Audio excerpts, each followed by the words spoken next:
Good afternoon, everyone. I just wanted to hop on here and tell you about the new documentary that we're going to be putting out. I am so excited. I'm almost giddy about it. It's been a long time coming. It's a culmination of many years of work and studying and researching on frequency medicine, ancient knowledge, and the latest technologies out there, as well as I have seen probably tens of thousands of clients suffering and not understanding how their body works.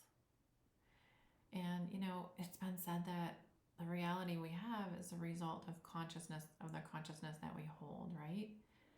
And as I observe my current reality, I'm seeing more kindness, more love, more generosity, and I don't watch the programming, quote unquote, on the news. But I create my own reality, and we create the reality that we choose. And it's clear that humanity is at a turning point of transformation in how life is experienced on planet Earth. But if we don't alter our state of consciousness, we are in trouble. So I always look for the positive, and more positive shows up. And so I tell people, if you're going to live in the negative, then more negative is going to show up. So I would challenge you to work on your language and how things show up for you, and see if it's something that you're bringing on because of the self-talk or the language that you're using. I mean, we have the power to make this shift as a collective.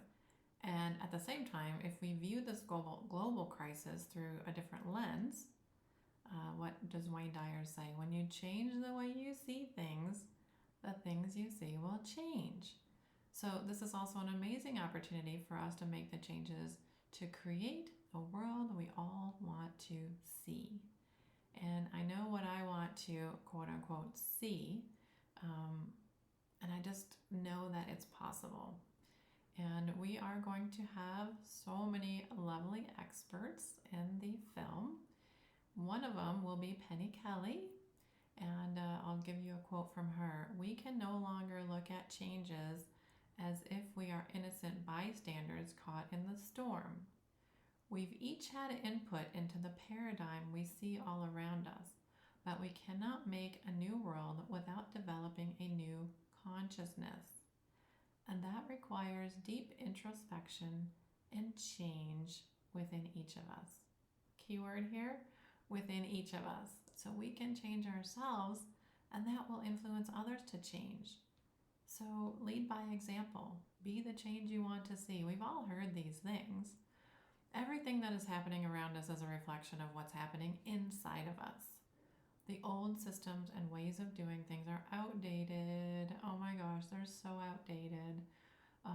I can go on a rant. I'm gonna keep this clean because I'm also practicing. So when I do my talk and my interview for the documentary, I'm really trying to not say right, but so this is me practicing as well. And I can go on many rants, as you guys know. You've heard me talk before. So all these systems are part of what has been keeping us from knowing the truth about ourselves. At the heart of it, none of us want to see what's happening in the world around us, but we've lost our connection to nature, to the land, to one another, and most of all to ourselves. So we need to get that connection back. We need to have more love, more kindness, more gratitude. Let's be nicer to each other. And I have a story, but I'm not going to tell it. I'm going to stay on track here.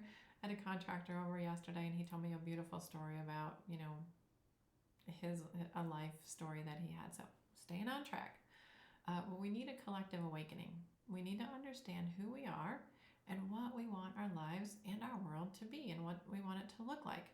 Not just for ourselves, but for our children and all that will come after them, right? Okay, there I said right. It's going to be really hard, you guys.